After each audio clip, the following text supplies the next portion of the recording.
Hi friends, আমি শ্রাবন্তিকা আবার আপনাদের সামনে চলে এসেছি একটি নতুন রেসিপি নিয়ে। আমার সঙ্গে থাকুন, আমার পুরো ভিডিওটি দেখুন।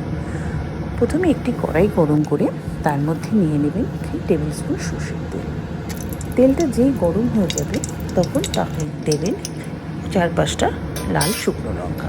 লঙ্কাটা একটু ভাজা হলে বেশ কিছুটা রসুন দিয়ে দেবেন ওই তেলের মধ্যে। রসুনটা হালকা লাল হলে তখন ওর মধ্যে দেবেন আগে থেকে ধুয়ে পরিষ্কার করে রাখা বেশ কিছুটা পরিমাণে কুচো চিংড়ি মাছ।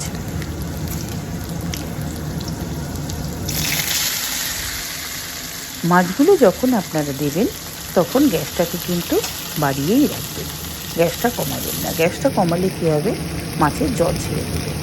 দেবেন স্বাদ মতো লবণ আর দেবেন 1/2 টিস্পুন হলুদ গুঁড়ো।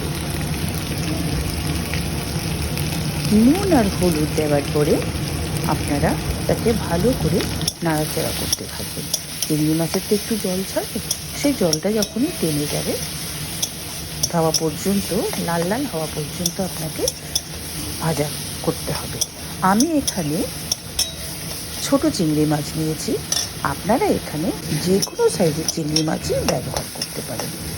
আমার এই ছোট চিংড়ি মাছগুলোর ভেতরে বেশ কিছু ছোট ছোট অন্যান্য মাছও ছিল, আমি সেগুলোকে ফেলে না দিয়ে ধুয়ে ওর মধ্যে দিয়ে দিয়েছি।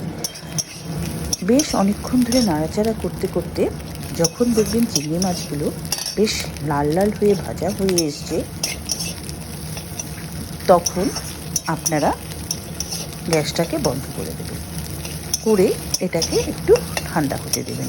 এই রেসিপিটা একটু তেল বেশি লাগে, কিন্তু খেতে খুবই টেস্টি হয়।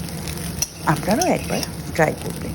যেই ভাজা ঠান্ডা হয়ে আসবে তখন একটি মিক্সির বাটির মধ্যে পুরো ওটাকে তুলে ওর মধ্যে 1 টেবিল স্পুন সর্ষের গুঁড়ো দিয়ে একটা স্মুথ পেস্ট তৈরি করে দেবেন। এই পেস্টটা তৈরি করার সময় কিন্তু কোনো জল ব্যবহার করবেন না। পেস্টটা নিয়ে একটি পাতিকে তুলে রেখে একটি কড়াইতে কিছুটা সর্ষের তেল গরম করে ওই তেলটা ওই বাটাটার উপরে ছড়িয়ে দেবেন। এইভাবেই হয়ে যাবে আপনার চিংড়ি মাছ বাটা। গরম ভাতের সাথে ভীষণই ভালো লাগে। আশা করি আমার এই রেসিপিটি আপনাদের ভালো লেগে থাকবে।